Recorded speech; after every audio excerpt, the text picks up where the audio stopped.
thank you, Kelsey, for coming today. I hope you and your family had a wonderful week and weekend. And I hope everybody did too. I have had across the sections of 1130 that I teach, a couple people have said were surprised that I recorded something during spring break. And my response is, this is an asynchronous class. You know, the recordings are there to help people. Oh, Anna, thank you for coming. The recordings are there to help people understand the assignments better and to get some feedback on the stuff that they've turned in. Great. So I have noticed there's several people that have not been watching the videos, and that's disappointing. If there are videos that you've missed, go back and watch them. They will help you do a better job with the assignments. But also, if you don't get any of the videos, that's like 15% of your grade, which means that if you're otherwise a perfect scorer, you're going to walk away with a B. So, you know, don't miss the videos, watch them.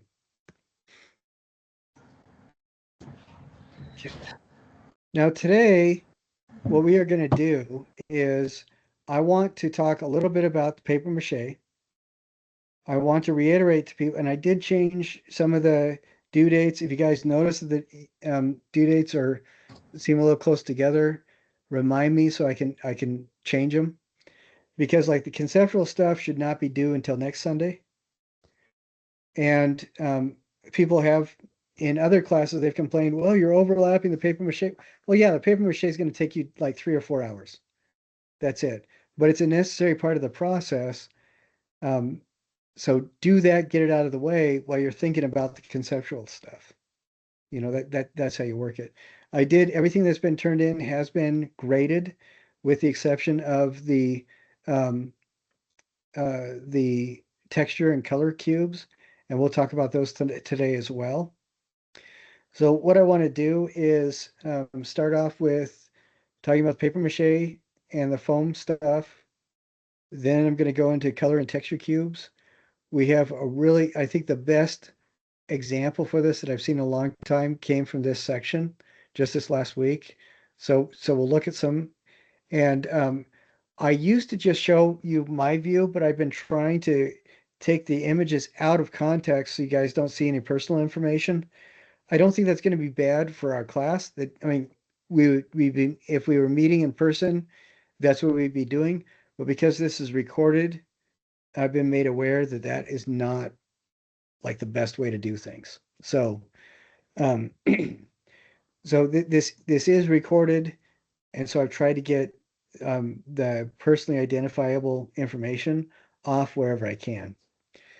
And we do have also a PowerPoint, so we're going to watch that too. And after we do all that, we are going to talk about the contemporary processes and kind of introduce that coming up too. What I'm hoping is that everybody will have the texture cubes and color cubes done by this Sunday. And then we will talk about the conceptual stuff. If we need to add another week to that, let me know. We can do that. We do have somebody who turned something in for the first part of that module. And I really like what people are, you know, the thought process behind people. I've taught conceptualism at 3 different schools, 3 different universities. And to be completely honest, and this is recorded, so if I ever run for public office somewhere else, hopefully it won't bite me in the butt. But I found that the people, whether or not the artist at UVU buys into the conceptualism idea, you guys do a better idea of exploring that concept than other schools I've taught at. And I think that's really fun. UVU and Utah Tech too, but both of these schools do a really good job. The students that come do a really good job at stepping outside of their worlds and seeing how other people think. And I love that because that's kind of the hallmark of what you need to be uh, a really solidly grounded artist that can honestly critique what other people are doing and being able to really understand other people's uh, worldviews I think is just a good hallmark of an artist in general. That's well, all right. So let's actually start with the PowerPoint presentation. We'll start that. We'll talk about it briefly, and then we'll switch track completely, talk about paper mache, switch track again to talk about color and texture, and then switch track again, for the 17th time as we meet today to talk about contemporary process and conceptualism. So I just give me a short 17 hours while I figure out how to share my screen. For whatever reason, the system is lagging today. So let me know. I'm going to share my screen and then let me know. Can you guys still hear me? Can you guys hear me still? Can you see the new Yes. screen? Yes, we can hear you and see your screen. Okay. All right. Great. All right. Here we go. This is only about 5.5 minutes. So here we go. Hello, my name is Devin Ferry, and today I'm going to be talking about the artist Yayoi Kusama, and specifically what makes her work so engaging and unique. Kusama is known for creating immersive installations that surround the viewer, especially her infinity mirror rooms. Instead of just looking at art, you become a part of it. Much of her work focuses on repetition, pattern, and the idea of infinity, which creates a very powerful experience. For background, Yayoi Kusama was born in Japan in 1929, and from a very early age, she experienced vivid hallucinations that strongly influenced her artistic vision. After studying traditional Japanese painting, she moved to New York in the late 1950s to pursue more creative freedom and became a part of the avant-garde art scene. During this time, she began developing the experimental style she is now known for, especially her use of repetition and immersive environments. Even though she faced both personal and financial struggles, she continued to create art, and her work eventually gained international recognition. What makes Kusama especially interesting is how personal her work is.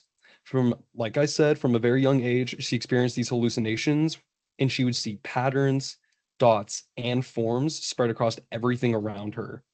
Instead of trying to ignore these experiences, she turned them into art. Repetition became a way for her to cope and gain control over what she was seeing.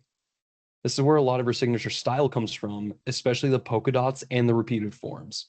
Her work shows us how she experiences the world. Now, some of her most famous works are her infinity mirror room installations. These installations, made with mirrors, lights, and repeated objects that reflect endlessly in all directions. When you step inside, it feels like the space goes on forever, even though the room itself is actually very small. What's really important is that the viewer becomes a part of the artwork. Your reflection is repeated over and over. You are no longer separate from the art piece, you have become one with it. The idea of infinity in her work is not just about space, but it's also about identity. Kusama talks about something that she calls self obliteration, which is the idea that the individual self can dissolve into something larger and greater. In the infinity mirror rooms, you lose a clear sense of where you end and the space begins. This creates a feeling of being connected to something infinite, almost like the universe. It can be calming, but also a little disorienting, which also reflects her own experiences. Another very important part of Kusama's work is her use of pumpkins. She started drawing pumpkins as a child because she found them comforting during her hallucinations. Over time, pumpkins became one of her most recognizable symbols. She uses them in sculptures, paintings, and installations. Even though they look playful and simple, they still connect to her larger themes of repetition and pattern. The dots covering these pumpkins ties them back to her overall style as well. Now, the obliteration room is a very interactive and a very interesting piece. It starts as a completely white room filled with completely white furniture and objects.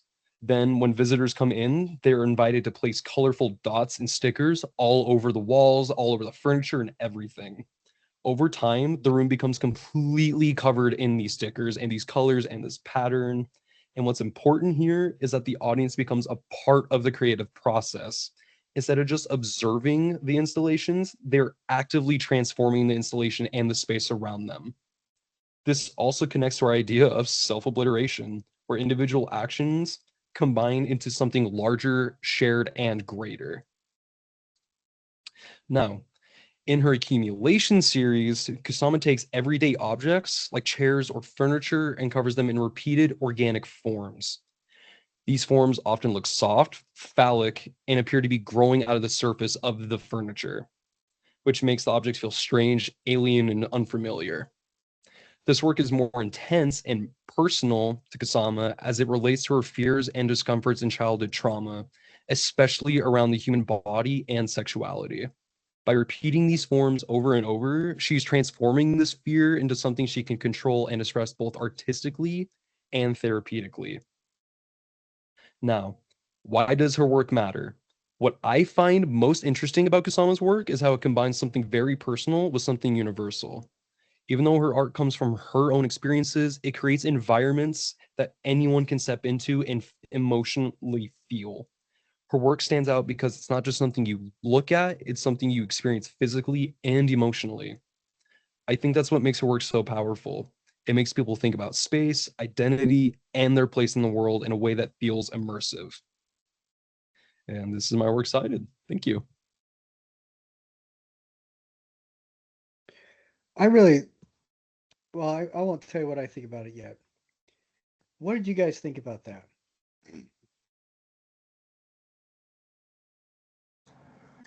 I think he did an excellent job displaying the different types of work that the artist does, as well as like the meaning behind it. It's interesting to explore this artist and learn more about her. Yeah, I agree completely. One thing that I noticed is Devin did a really good job at like categorizing different kinds of work that she did. And then I don't know if you noticed, but each of those different categories of work, he mentioned briefly comments about it that fell right in line with those four tools of artistic critique. He described it, talked about it a little bit, talked about how she made it, and then talked about what it could mean and the impact it had. You know, how did it relate to her life and why it was important. And I thought that that was really interesting. And of course, the thing that made me the happiest is that the last slide, all of his citations are alphabetical and they each have the accessed on date at the end, which just makes me happy inside. It satisfies my OCD. So I thought did a really great job. Now I am getting to, okay, here we go. So we still have several of those that need to be done. And I wanted to also remind people, last week we talked a little bit about peer and self critiques. We had a good example. When you watch the recording of this, look at the playlist, look at our class page, and find the examples of those self and peer critiques, because everybody needs to do one. You will get extra credit if you turn this in by March 31st. And then it's due like 3 weeks from now.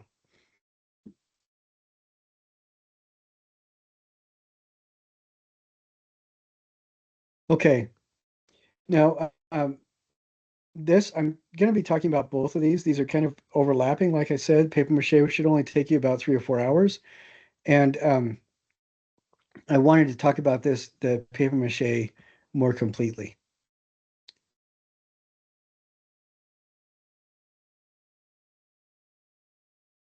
See, I do have, okay, it looks like I need to make an edit. So I'm going to make an edit. Let's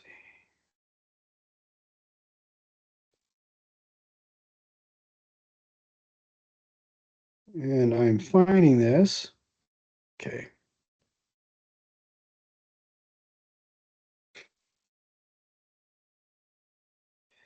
The edit I'm making is that I wanted to tie you back into the absolutely gorgeous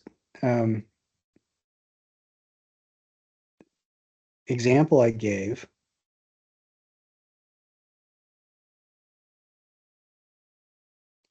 That video that I made um, at the beginning of the uh, biomorphic carving. And what I did was just, I put another link in. And again, I'm sorry, this is taking, my computer is not working like I'm used to. Okay. All right, here we go.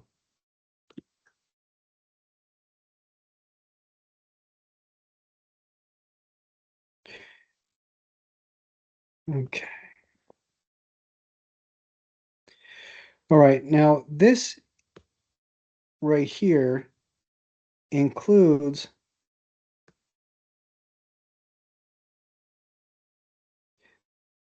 there we go. Okay. This includes a link with about the timestamp to that video again. And then I include the URL right there. So you guys have both. And what I want you to do with that is just go back and watch it. I'm going to pull it up here in just a second. But this, if you look at this, you can see here's the foam carving everybody's working on, the biomorphic organic form. And you can see that this person has covered it completely with paper mache with newspaper. And hopefully you can see these texture right here, because what you need to do is cover it completely, let it dry overnight, sand it down, cover it a second time, let that dry overnight, and then sand it smooth. And notice that they're not, in some of these areas, one of the reasons why you need to do this twice is because the first time you sand it, you will sand it down to the foam. But the second time you sand it, it should be covered enough that when you sand it smooth, you're going to be working with a paper surface. And we're doing this for a couple reasons. One is you can then paint it and apply lots of texture to it for your final visit on this project.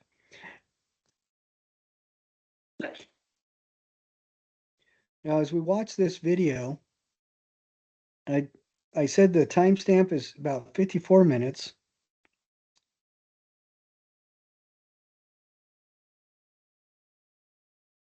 Let's see.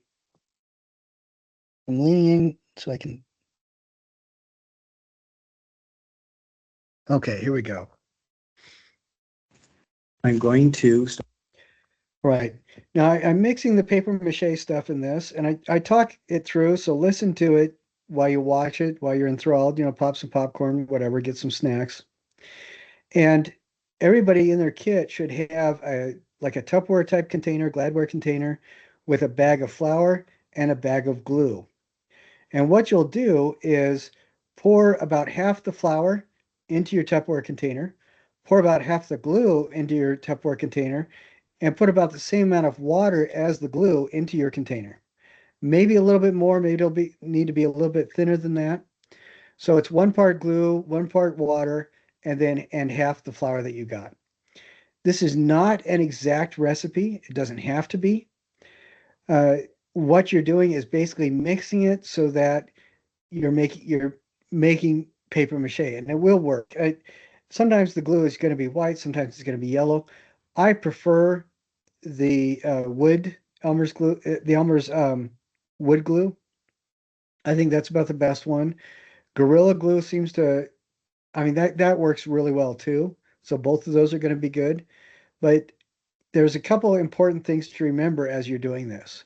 One is get a trash bag and put it over your work surface. That's a big thing. Wear gloves if you can so that the glue doesn't stick into the little microscopic hairs on the back of your fingers and hand. And whatever you do when you clean up, do not dump this down the sink ever. You do that, and everybody in the place you live at now and everybody in wherever you're going to live at in the future is going to be really angry at you. Don't dump this down the sink. What I would recommend when you are all done with everything, throw the container with the whatever leftovers in it away, throw the whole thing away, unless you're going to use it for something else. Do not rinse it out in the sink. And so I just added water and I'm mixing it. The reason why you want to wear gloves is as you knead the flour into this mixture, it's gonna develop a texture almost like a melted milkshake. As you knead it in with your fingers, you want to get all the flour bumps out. You want to get all the lumps out, and you're going to have to just squish it with your fingers. So you wear gloves so you don't get that glue into your under your fingernails and in the hair and the back of your knuckles. Um, and what I would recommend is mix this together, let it sit for an hour, mix it again, and then start your paper mache. And in this demo, I'm using newspaper. Newspaper is really good. You can use magazines too. If you can get a hold of old newspapers, that is the best. There used to be free newspapers on campus, and I don't know if they. Do you guys know? Do they still have free newspapers in the Hall of Flags? Because one or two of those is going to be enough to cover your thing, and you tear it. You can get really long, narrow strips by tearing it down from top to bottom on the page. That's the grain of the paper that'll give you a lot longer, narrower strips. And when you start applying the paper mache, let's see, we'll get up to a point in just a second. All right, we're okay. Okay, here we go. As you start applying the paper mache to different areas in your sculpture, you're not going to be using the same size and shape of paper for everything that you do. On this area right through here, because I'm turning a tight radius and I'm looping around the surface of this donut kind of form, what I want to do is make sure that the strips are long enough that they can overlap themselves, and I'm going to take the strips through the center of the hole. So they're going to wrap around this part. You don't want to apply the strips this way. There's not going to be anything for them to hold on to. They don't stick to the foam really well. But you're going to loop it around this way. Does that make sense to you guys? Okay. Yeah. Yes. And it needs to be long enough that it's going to attach to itself because that's the only way it's going to have any purchase. And if you have narrow crevices and things like that, you're going to use narrower strips. If you have broad surfaces, the strips can be wider. If you have a lot of texture, you're going to not use strips at all. You'll probably use 1 inch by 2 inch rectangles. And as I'm applying this, I'm also kind of squeezing out the air bubbles. And you'll see me just kind of, your fingers get really nasty and gross, but you can see me kind of massaging it a little bit. I'm getting out the air bubbles, I'm getting it smooth. And one thing, I don't know if you can notice, but see the surface is not completely mirror smooth. I have managed to sand it down so I don't have tool marks. That's the most important thing. And if you watch this video, you'll see that there is chatter from the sandpaper. The sandpaper will pick up the foam and pull it off. We just want to make sure we get rid of sharp edges. We want to make sure we don't have any of the original edge of the original surfaces of the original block. And we want to get it as smooth as we reasonably can so it still looks organic. So that's the purpose of the sanding, because otherwise it does make the process more difficult. But I'm looping the paper around so the glue attaches itself to the same strip on the other end of it, and I'm using different widths of strips and things like that, just depending on the shape of the area that I'm covering. After you make this first layer and you let it dry, you're going to sand it down, and the second layer is going to be 15 times easier to apply because it will actually stick to the dried paper. And it has a hard time sticking to the foam. That's why you have longer strips and you wrap it to itself. It may be problematic trying to get it into the crevices and the textures and stuff that you've done. Just massage it in with your fingers. And it may be that if you have a lot of texture in your first one, maybe the first layer, you're going to do 3 layers. The first layer is just getting the paper mache into the crevices, smooshing those in with your fingers, letting that dry, and then wrapping the next layer so that covers all the foam, letting that dry, sanding everything down, and then wrapping the third layer over the whole thing again. It may take more than one. But what you are doing is you're covering all of the foam with the paper mache so that the paper mache um, will be the surface, the substrate on which you will be applying paint and texture later on at the end of the term. Okay, so everything needs to be covered in paper mache. Everything needs to be sanded. That's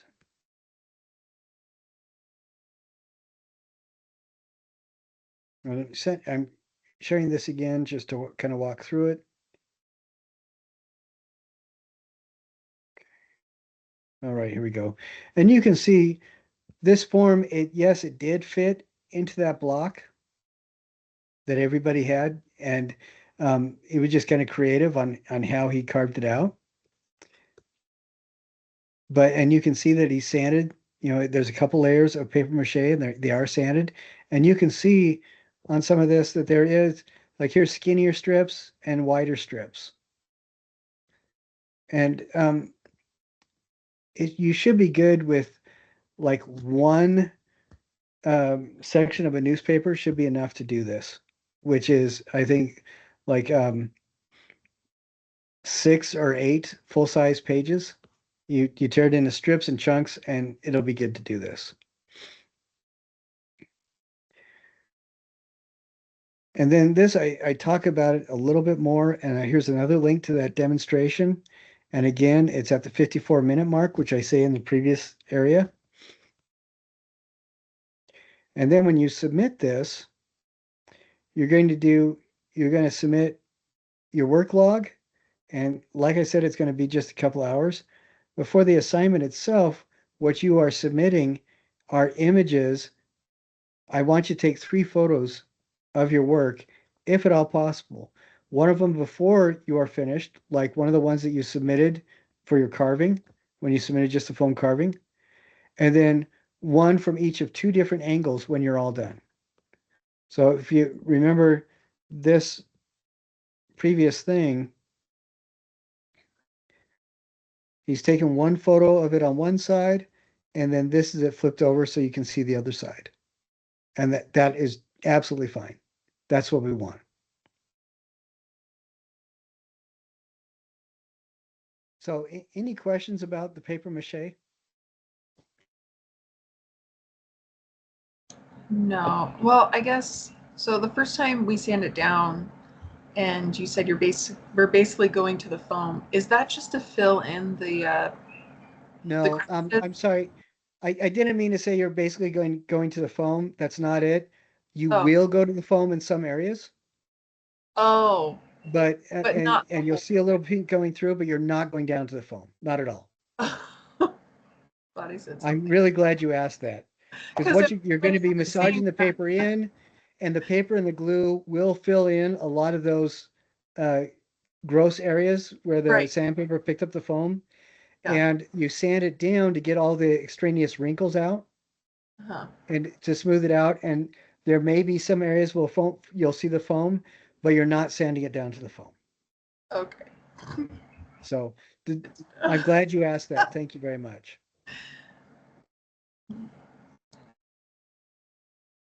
So yeah, don't sand it down to the foam. That would be a really, really dramatically bad idea. The first layer is basically so you can do a really nice second layer. And you need that first layer with all the loops and everything like that, because then the second layer will be 10 times easier to apply, because that paper mache layer will stick to the previous one. And when you're all done, you're going to have a pretty tough coating for you to apply texture and paint and stuff like that. It's going to be pretty sturdy. Whereas now with the foam, it's going to be really easy. You could accidentally break these things super easily. And what color of glue did you guys get in your kits? It's like an orangish yellow color, like what you see in Okay, the. that's perfect. Because that's Elmer's wood glue. And when it dries, it is incredibly sturdy. Yeah. So somebody dumped some of this with paper pulp down in the woodshop sink in the fifth floor of the Gunter Trades. And it took 2 years for the guys to come out and fix that sink. But um, was it that sink or the other one? But the second time it happened, Jason he said, well, we're not waiting. He did what he needed to do to get it fixed there. And after that, we decided we threatened people with serious repercussions if they use the sink at all to clean up the paper mache, because that stuff is nasty. You don't rinse it down the sink. I You know, believe. it is just a bad idea. Yeah.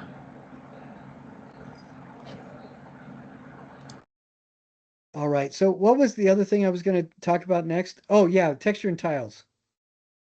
Okay.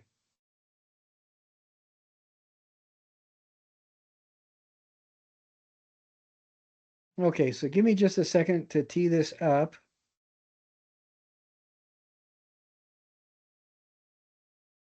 The thing is, I had it all teed up for you guys, and then right before class, I thought, oh, what are all these extra tabs open for? And I started clearing out the extra tabs.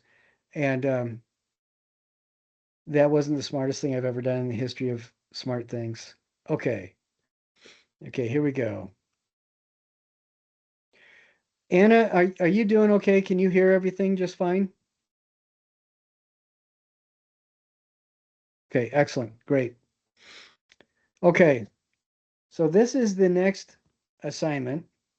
That's the one that everybody's working on right now, texture and color tiles. Now, there's a couple things. I've been teaching for 23 years, over the span of 23 years, and somebody did something in one of these classes this semester that nobody's ever done before. And that is they repeated their texture tiles. They did 3 sets of 2 on their texture tiles. And we talked about it in the videos and stuff like that. Each of them are supposed to be different. All the examples show each of them are different. And so I just added this sentence. Each of the 6 texture tiles will be unique. All 6 of them need to be unique. All right. So I'm going to show you some examples of these now. And we'll just walk through and we'll talk about each one. None of these are bad.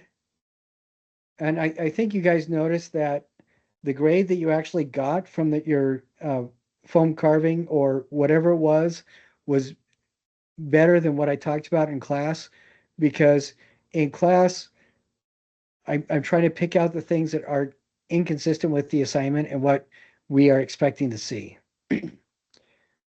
Okay, so let's see. I'm gonna stop sharing this page. I'm gonna start sharing the images.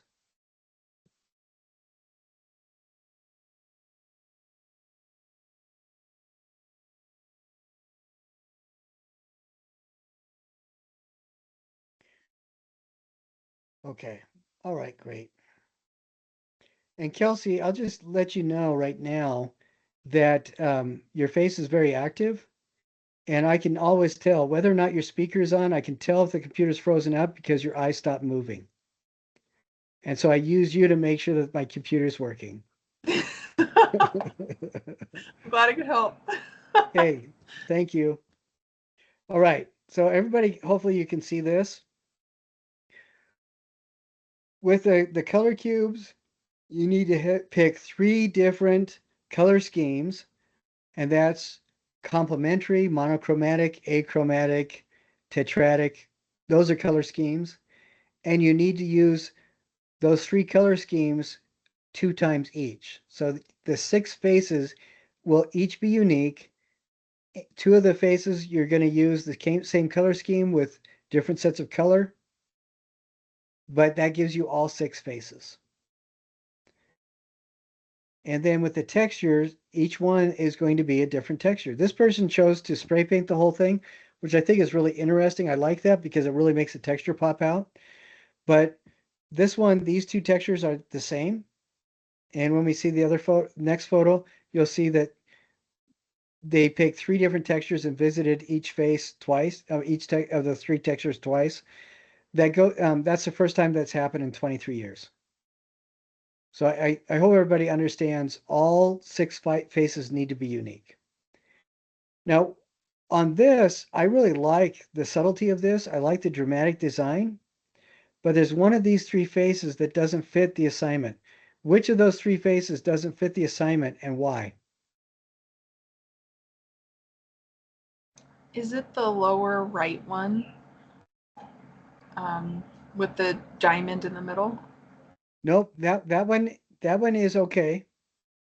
And the reason is because it has 1, 2, 3, 4, 5, 6, 7, 8, 9 shapes on it. And collage needs to have at least 9 pieces in the assignment. This one only has 5. I don't think I understood this assignment. I think I might have to go redo mine as you're Okay. explaining this. What's a collage? Do you Anna, guys got this one? a collage is when you're making an image of several pieces that you've cut out. You're assembling it. Another problem with this is that it looks like these are actually colored. You know, it looks like the cardboard is painted or colored, and that doesn't bother me as much, but the collage is different pieces. And I say in the assignment it needs to be 9 different pieces or more. And we'll look at a couple really good examples of this. Okay. And these are both really good examples. They have 9 different pieces. One of the things about this, or one of the rationales behind this assignment is you're not supposed to be painting and blending the colors. You need to use blocks of color or blocks of pre-existing images to get the color effects that you're going for. And that's why it's going to be a collage. Now these two, even though this looks kind of painted, I'm going to allow it because they're solid blocks of color. But right here, you have one block here, you have a dot, and then you have the background. So this doesn't count because there's only 3 different areas of color. And This someone in our current class submitted this? not this semester. I mean, not this section. Okay. I'm like, this is awesome. Like they did such a good job outside of obviously the critiques you're giving. I'm just like, this is awesome. Yeah, these two are really cool. And these textures are beautiful too. And they did a wonderful job with the texture, but each of them are supposed to be unique. And this is the first time, like I said, that's happened in 23 years where the person had 3 textures that they did 2 faces with each of the 3 textures. And so I had not put that stipulation into the assignment, so these guys are not going to be knocked down for that at all. But I did stipulate that each collage needs to have 3 pieces. So and they did write an art just a paragraph about the color schemes that they were using and stuff like that, and I really like how they applied. I think the color is fun. I think it's really interesting. Now on these, I mean, look at these too. I mean, 9 pieces for each of the collage areas, and you can see the color scheme. Like this is monochromatic, 3 different shades of green. I think that that's really kind of fun. This one is really interesting too because the color scheme they have pink and green, and then for the background they have a really dark pink and a really dark green, and I think that's fascinating. And this is like several different shades of purple, so another monochromatic one. And then you look at like the texture. I mean, lots of skewer sticks gluing down the string. This really kind of fun. I think that the colors are really good. However, on this one, they only use 1, 2, 3, 4 pieces, 4 areas of color. So this becomes a little bit problematic. Now they can fix that by doing another couple shades of that color and then maybe a lighter yellow here to get those 9 pieces, 9 areas of color, and then that would resolve the issue. Right here, this texture I don't mind, this texture I don't mind, but this right here, it looks like this is actually called a cutting grid for glass. They also manufacture these as a screen holder for air filtration devices. And it looks like they just cut it out and stuck it on. That's a little bit problematic to me because yes, it is an interesting texture, but I don't see the time requirement in there. When you find something and stick it out and cut it on. Now, if they did something like fill up each of these spaces with something and let that dry, that would be really interesting. Or adding something else to it, that would be really interesting too. But for the most part, this one is pretty good. So they are going to be ding points for this face, and they're probably going to be ding points for that face. I have a question in regards to that. What if like the rest of the cube was really super time consuming? And it does like line up with the. Do you know what I'm? Does that make sense? Yeah, and that would be something that you put in your paragraph that you write. Mm-hmm. And then if I ding you points for something like that, you just respond back to me and with an email or something saying, hey, this is the situation, and if you're nice about it, then I think that would be probably just fine. Because we are looking at an average of 45 minutes per face. But this one, 1, 2, 3, 4 pieces, it needs 9. So if they did 2 more right here, 2 more right here, and 1 in the center here, that would do it. Now, looking at this, bunch of stones on this side, it looks like, straight crumpled up paper and garbage right here, or cloth or something, lots of sticks. I think this one is really interesting texture-wise. And as far as collages, I don't know if you can tell. I'll blow it up a little. Can you see this dark green? They use several different pieces to make that green area. And so this person fulfilled the requirements there too.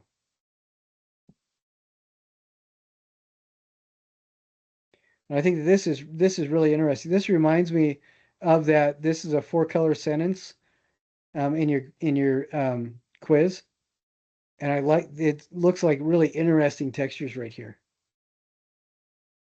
I like this woven kind of thing with 3 shades of red. I think that's really interesting. I'm liking this one too. This is fantastic with almost the sculptural textures right here. I think this looks incredible. And I love what they've done with construction paper, making the collages right here. And this is what a collage is, cutting out pieces and putting them together. Same kind of thing. This kind of reminds me of Wassily Kandinsky right here. I think that's fantastic. These are just really fun design things. And I really like what they've done making those textures.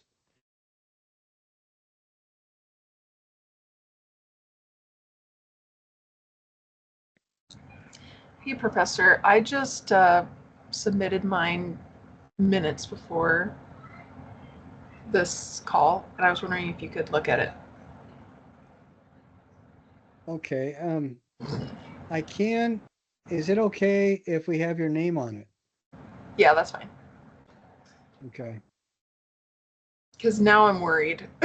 I'm worried I might need to fix it. So if I can know tonight and do it tonight, that'd be awesome. Okay. Give me just a second here while I get to that page. Okay.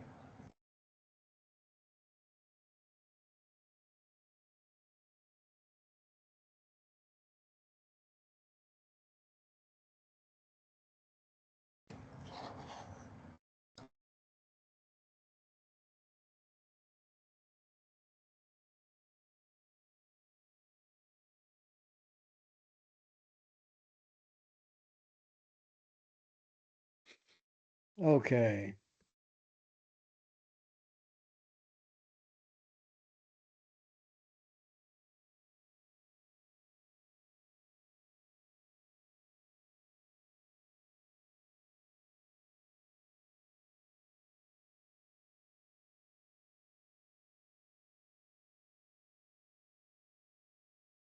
All right, I can share my screen now.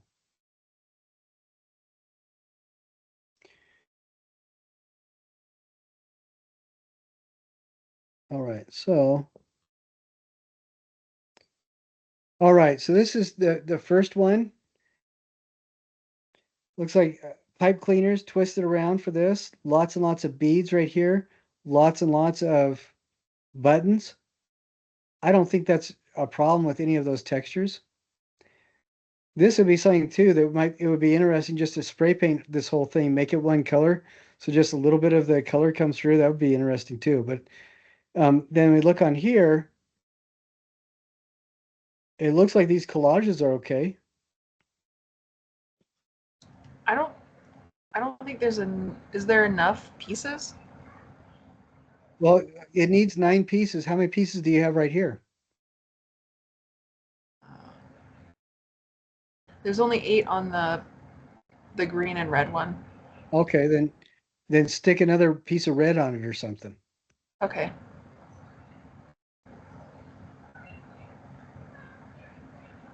Now I stopped sharing that so I can get to the next one. But I mean that looks like a pretty good collage.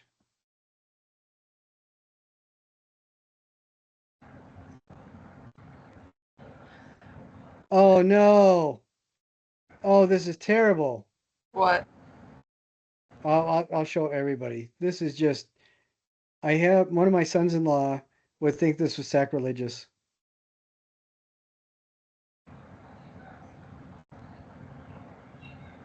Is it because I put Legos on it? Yeah, you glued Legos. You don't like it? This is really interesting too. I mean this would be one of those again. This would be fascinating if you spray painted it, but I think it's just fine not spray painting it. But I mean, Yeah. these are really interesting textures. And then right here, your collage is here. There's the circle's missing. Yeah, But if there's one more circle on this or something like that, that would be perfect. This looks just fine. I mean, okay. yeah, this doesn't look bad. I would say the collages need to have 9 pieces in them. So if you want full points, I would go back, Fix the add a two. 9 piece to those two, each of those two faces, and then resubmit it. Okay. Okay. Perfect. Not as bad as I thought it'd be. No, I'm really glad that they don't suck because that would have been bad. Oh. I would have felt awful.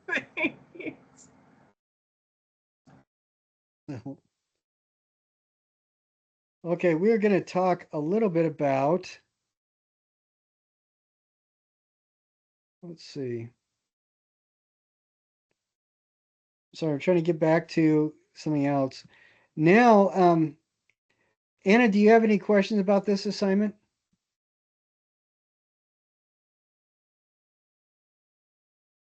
I can't think of any yet. Still. Okay.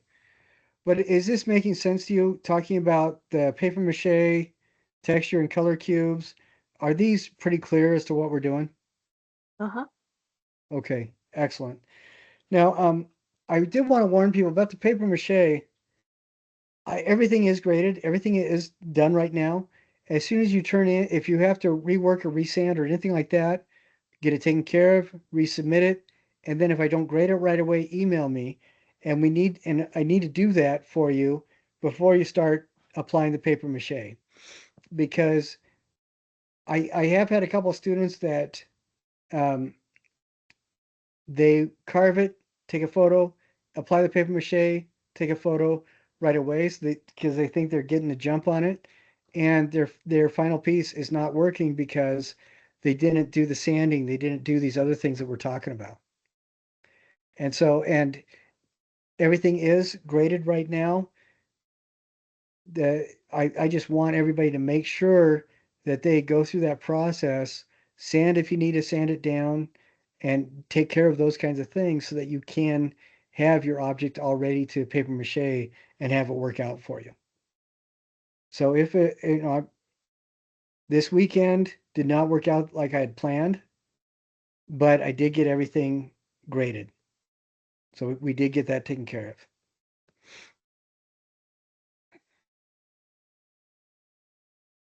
But again, if I'm not doing that for you, get a hold of me.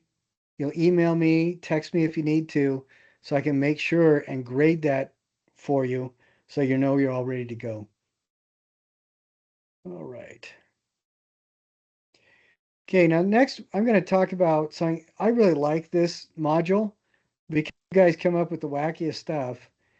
And but this is really an important thing to do, even if you don't buy into the idea of conceptualism being a valid art form.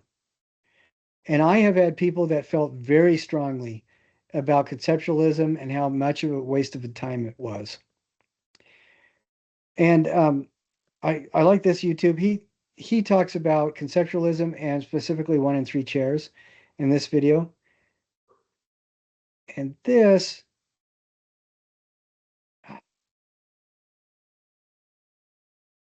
this this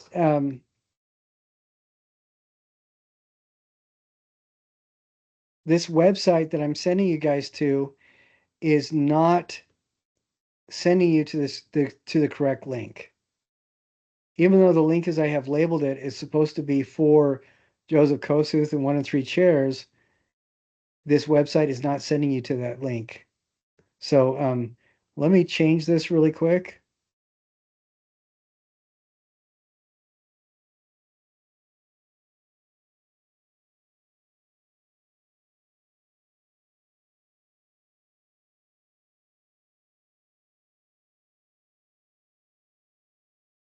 Okay, that should be up to date now, and I'll show you what it goes to.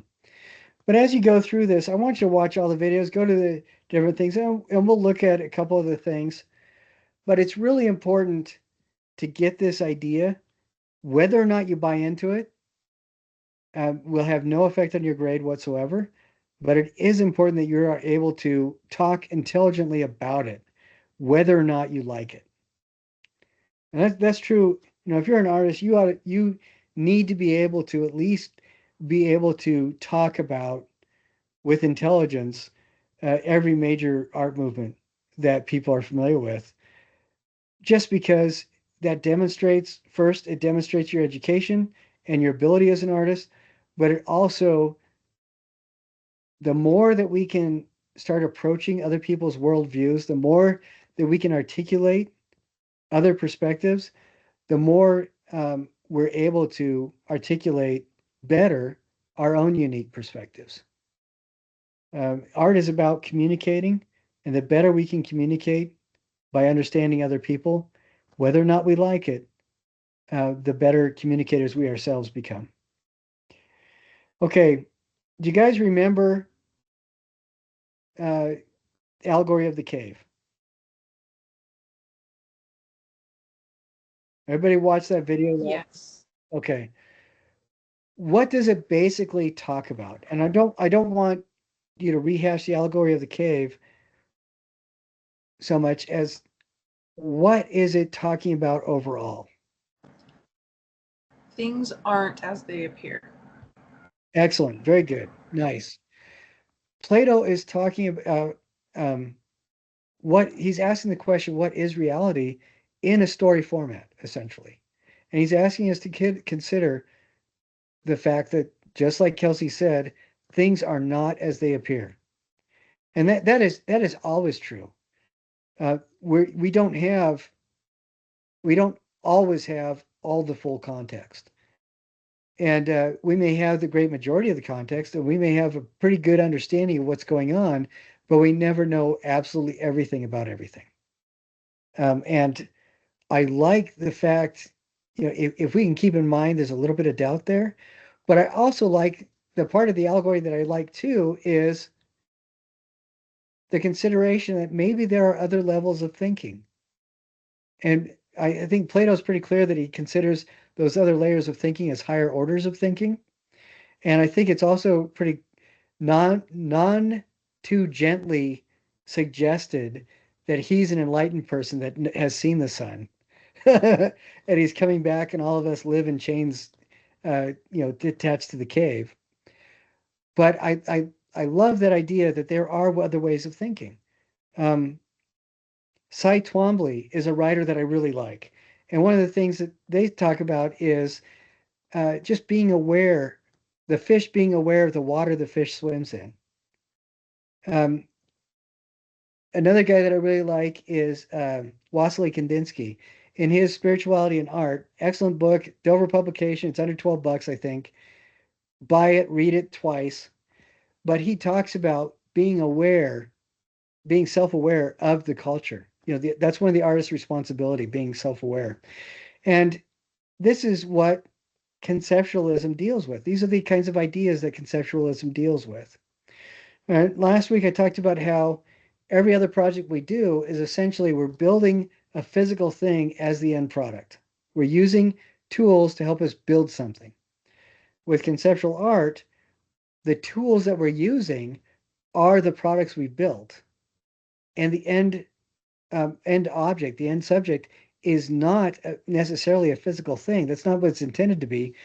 Our end goal is to sculpt the thoughts that somebody has. We're not directing the thoughts, but we're opening doors, ideally, and at best, we're opening doors and windows in somebody's brain that they never thought were there. We're helping them to make different connections. We're helping them to consider things.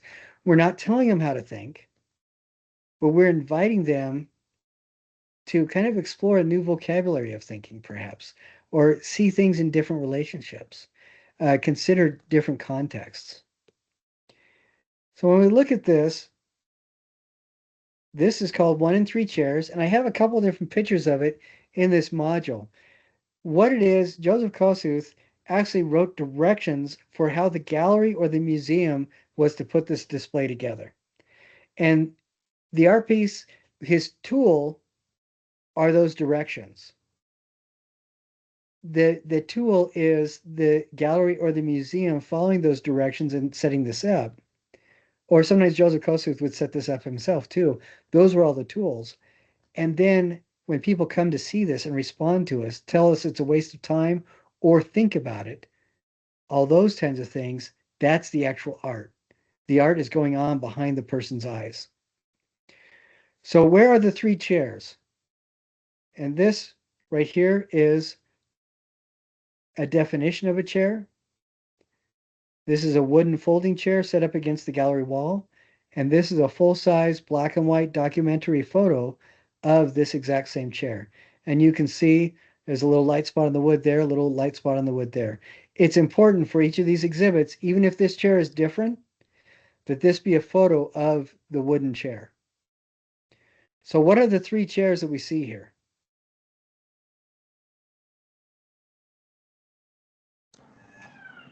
The definition and the actual chair in the picture. Yes. Is that the answer you're looking for? Yeah, that's the answer I'm looking for, and that's the right answer too. It's the definition, the photo, and the wooden chair. What is the one chair?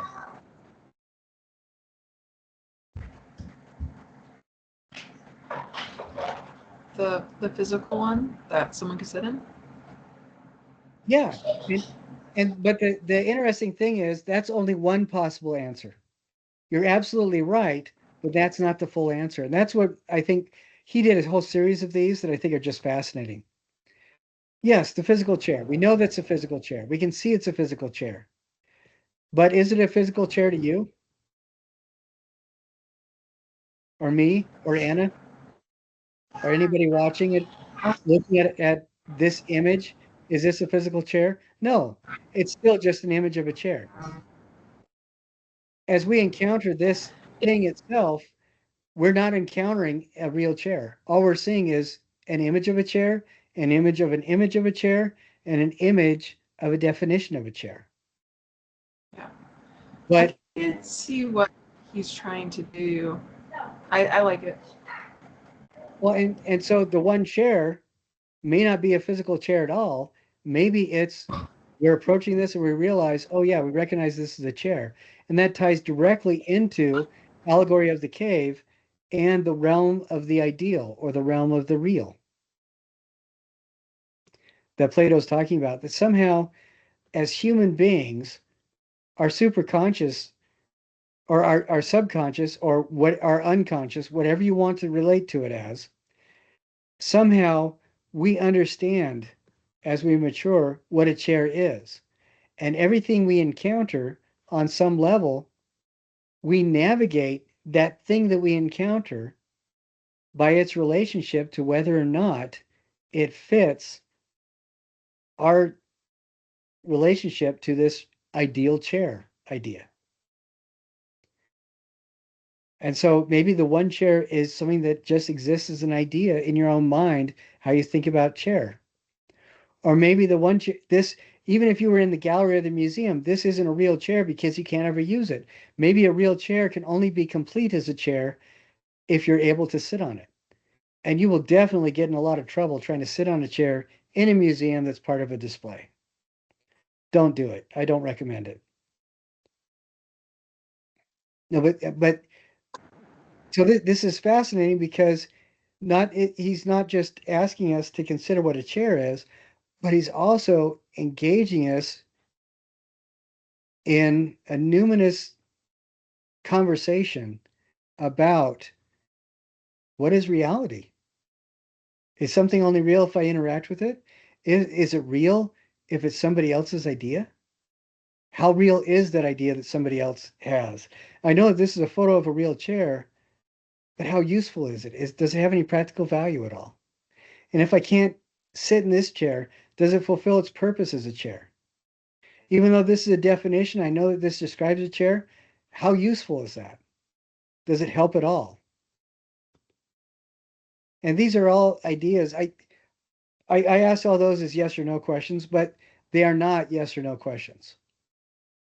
And if you look up on the internet, Joseph Kosuth, and look up just the different kinds of things. He has ones of these.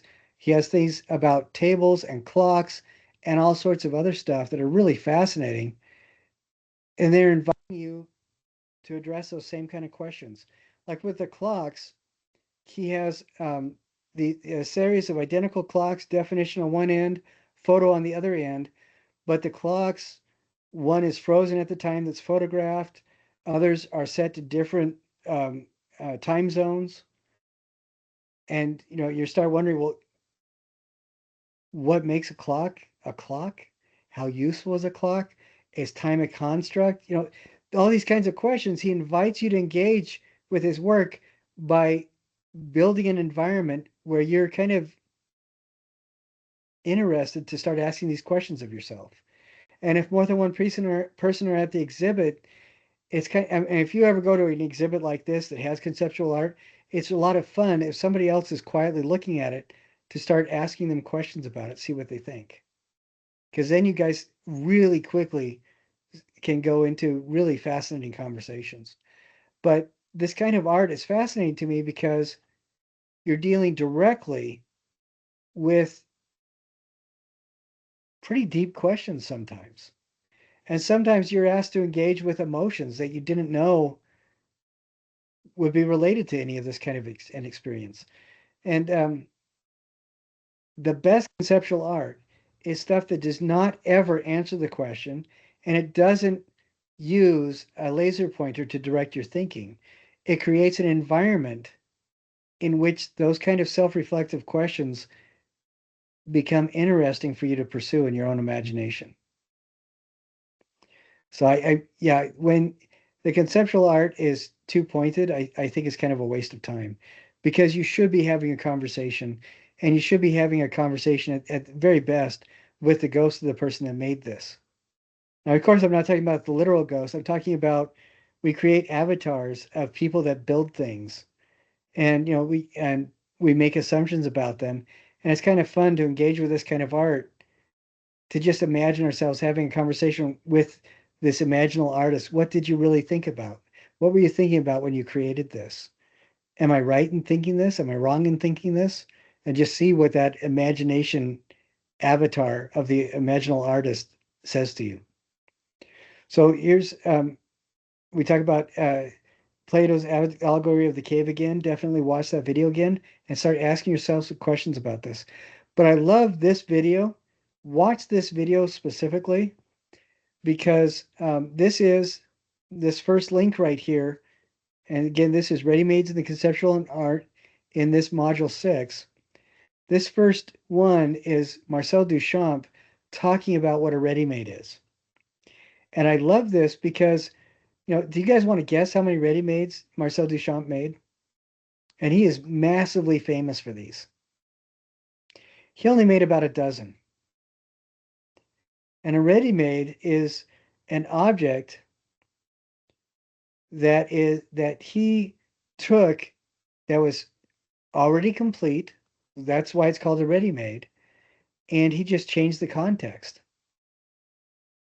In this case, it was a urinal from an apartment building that was being remodeled. The next day, there was going to be an art exhibit, and Marcel Duchamp was walking by this remodeling thing, grabbed a urinal, took it home. I sure hope he cleaned it up. But then he just used enamel, wrote R. Mutt 1917 on it, and then put it on a pedestal as they were setting up a show. Some people really liked it. Some people absolutely hated it. But when you see something like this, there's a couple, and then he titled it The Fountain. So the point of this part of the exercise is to take an object that's already made, that already has a history, that already has a name, and you're going to recontextualize it. Give it a new identity. Give it a new backstory. Give it a new history. And then you're going to write about it. What does this mean? Part of that identity is going to be communicated in the photo you take. And I've had people do really cool. One of the best ones I've seen is somebody used kind of a blue and purple filter on their phone so that it looked almost like ultraviolet photography. And they had light sources up to cast two separate shadows, one from one angle and one from another, so that you saw this object, you saw the object in center frame, one shadow that made it look slightly one way, and then another shadow that made it look a different way. And the way they lit it and the way they used their filters, it was really just a fun photograph by itself. And then what they had to say about it was really fascinating. So you're going to write 3 paragraphs. One is the paragraph about what the object actually is. The second one paragraph is going to be how you recontextualized it with a new title and with a new history to it. What you're doing about it, what you did to change it. And then the third paragraph is basically what you're learning about it. I think the third paragraph is how has it become its own art piece and what makes it a ready-made piece of art. Again, I don't really, it doesn't bother me so much if you think this conceptualism is a bunch of crap. The exercise is making an intriguing photo and recontextualizing something new or something old into something new. So that was just one of the 13 ready-mades. There was another one that was a bicycle tire that he set up on a stool. Another one was a snow shovel. The snow shovel, it was titled In Advance of a Broken Arm. So think about that. He's showing a man's urinal set on its side, giving it the title of The Fountain. The snow shovel, it wasn't leaning against the wall. He set it up so it was standing straight up and down. And the new title was In Advance of a Broken Arm. How do those titles change your relationship to what you see? Isn't that interesting? It's really a different way of looking at stuff.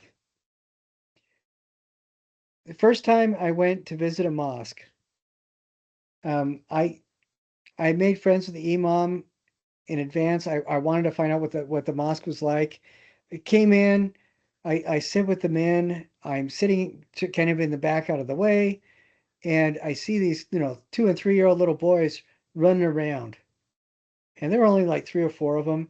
And there were maybe 200 Muslim men there. But these little boys were just running around and they were jumping on different people and stuff like that. And I was thinking, my initial thought being raised in, an evangelical church was, why can't these parents keep their kids under control? In Islam, the reason why the men and the women pray together in a community is because it's community worship. Everybody is doing the same thing at the same time, all hearing the same sounds, and you lose your any sense of selfish identity. You become part of this very strong family unit. And having little kids that are still completely innocent running around completely fits within that community space. And when I recontextualized it like that, it stopped bothering me. And it doesn't bother. What bothers me now is going to an LDS meeting and have parents shushing their kids when they're crying because they're kids. And then I got to switch. Oh yeah, that's what the atmosphere is like in this church. You've got to adjust to the atmosphere. And recontextualizing completely changes how we relate to something.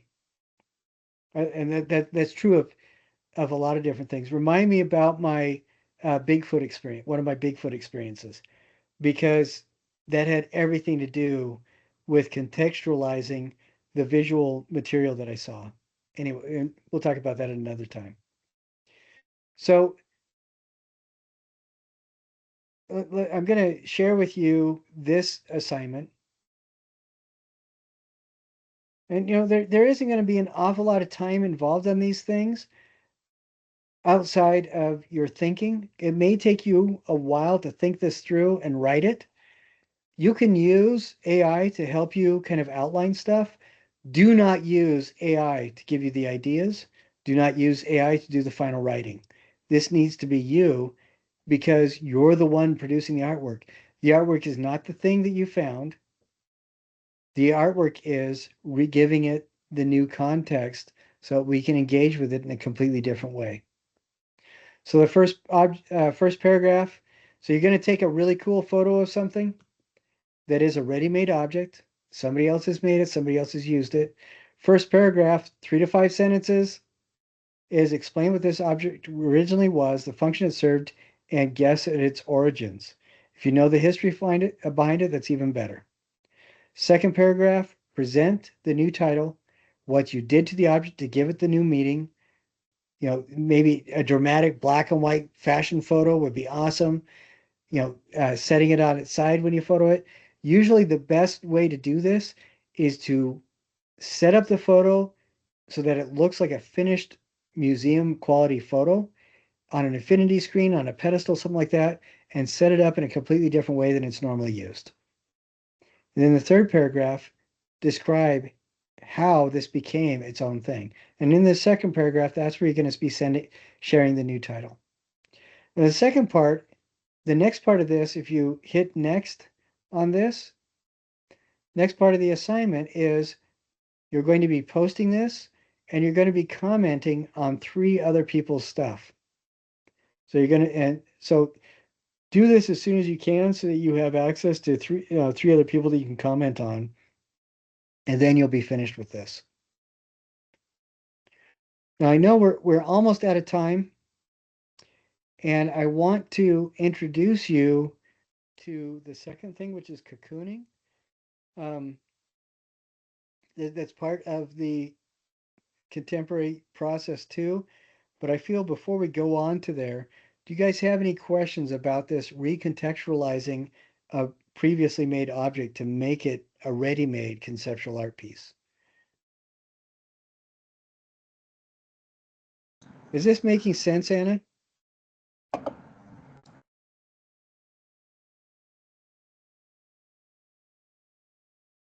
Okay. And Kelsey, what were you going to say? I think you did a great job explaining it. I don't have any questions. Okay, great. We only have a couple minutes left. And if I go over a bit, please indulge me and stay on the line for just a sec. And I want to introduce you to the idea of cocooning. Now, if we go to the artist review and look at these guys, I'm sorry, not the artist review, the background piece. This is the background stuff. All of these are contemporary processes and things. The cocooners on this are like Judith Scott does a lot of cocooning. And Pam Bowman does a little bit, but I really like, if we go, Nick Cave does a lot of cocooning, specifically cocooning the human form. And then Jean-Claude and Christo right here, they do a lot of cocooning. And if we go right here, you can see many of the things that they cocoon. Like they wrapped entire buildings right here. They would hide elements of landscapes. You know, they just, and this is the type of cocoon, one of the types of cocooning we're talking about. When you see something like this, as a human being, what's your first initial reaction? When you see something hidden from you, what do you want to do immediately? Open it. Exactly. If you confront it with a fence, what do you want to, how do you want to relate to the fence? What do you want to do to the fence? You want to look behind it. Jean-Claude and Christo did that a lot. And that's something that really drives human beings. Prophet Muhammad called it the monkey mind. But when we see something wrapped or surrounded by plastic, we want to get on the other side of that. We want to see what's going on. And but when you do that, when you see something weird like this in the landscape, or when you see something like this hidden that you want to find out the context. We can't help it. It's curiosity. We need to find out. We need to find out what's going on. Why are these umbrellas here? Why is the building wrapped in plastic? Whatever it is. And in turn, that process immediately, we are forcing ourselves to engage more fully with that thing. We're more interested in it. If these trees were just standing by themselves, who cares? But now that they're wrapped in plastic, we start thinking, well, I want to see the rest of the tree. And then we start thinking, why? What's the context? Why is it wrapped in plastic? Then we start thinking, we may think things like, are they trying to protect the trees? Did they fumigate it? Are they trying to kill like the boll weevil or something like that? Is that in there? If they're protecting the tree, don't they know that plastic will kill it? What are they doing? Are they protecting the rest of us from the tree? Maybe there's a disease in the tree. And you start asking all these questions about what's going on. As you go into this next project, the cocooning part of the same module, I want you to be considering about that. Why? What about the objects that I've selected is important to be cocooned? And how does my cocooning process reflect my thinking about what's going on here? What do I want people to think is important? Or do I want them to just be engaged in the process? And I'll show you some really cool examples that students have done about the cocooning. It is not wrapping something in gift wrap. If you're going to be cocooning something and you're going to use gift wrap it with a full tube of gift wrap so the shape is completely occluded. You don't know what's in there. If you're going to use plastic wrap it with so much plastic wrap that you can't see through it anymore. Or wrap it, then melt it and spray paint it, and wrap it again, melt it and spray paint it, wrap it again, so people see this kind of process, layers of thought, and it's different stuff that's going on. Engage people, invite people to help you create a new context for what's going on. And these kinds of things, I love this kind of process because we're not building stuff that will save the world. What we're doing is creating tools to help us engage people's brains directly. And I would argue that everything you do is conceptual because everything you do is intended to engage somebody else in this conversation with you at some level. But with conceptual stuff, we are specifically targeting what's going on behind people's eyes. And I don't know, I get excited about it because I see some fantastic stuff developing as you guys are engaged with this. And you guys, as I mentioned before, students at UVU are really good at exploring the strange lands of other people's worldviews. And I love that about you guys because that kind of thinking really engages well with these conceptual ideas that we're working with right now. And I just, it's exciting to me. Do you guys have any questions or last observations as we wind things up? No. Are we going to see the student cocoons? Yes, the cocoons, we're out of time right now. That is in the cocoon thing that part of this module. You will see examples of that, but we'll talk more about it next Wednesday as well. And we'll dive more fully into this stuff next Wednesday.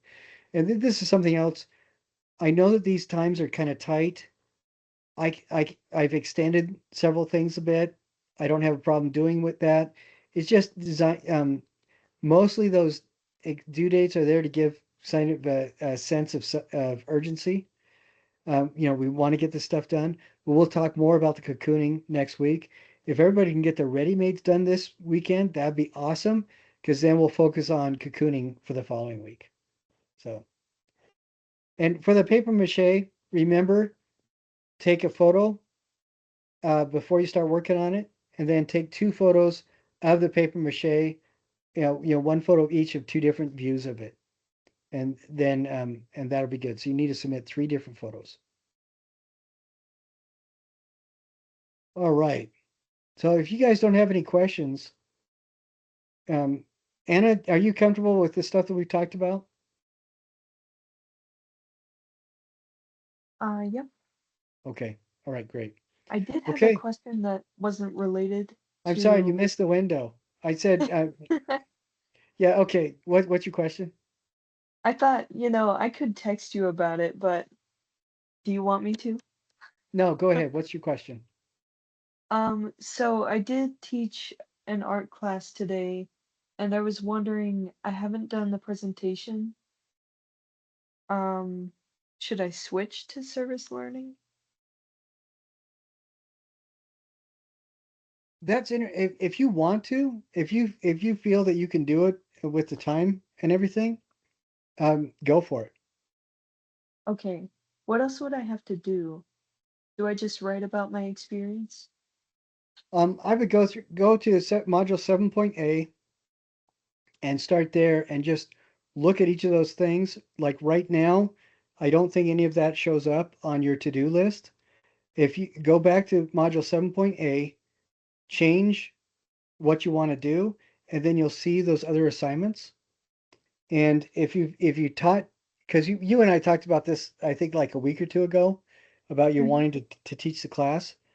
Um, I think the first thing would be to go uh, look at 7.A, 7.B, 7.C, see what you need to do to get credit for the service learning, and then go to 7.A and switch it, resubmit. Then I'll go back through and I'll shut the other things down and open up those things for you to submit. And just keep in contact with me, and we'll share your project next week with everybody if you're comfortable with it. Uh-huh. Does that sound good? Yeah, I'll go look. Okay. All right. Thank you. All right. And if you don't mind, as soon as you get off this call, email me, and I'll just go back and talk to you again through the email. Okay. Mhm. All right. I think that sounds really cool. Yeah. If everybody's good, then I'm just looking forward to seeing what you guys come up with. If you guys need any additional help with the paper mache, let me know. But I look forward to seeing what people come up with next Wednesday. Yeah, me too. All right. We good. Hey, we'll see you guys. Thank you for See you. coming. Yeah. Yeah.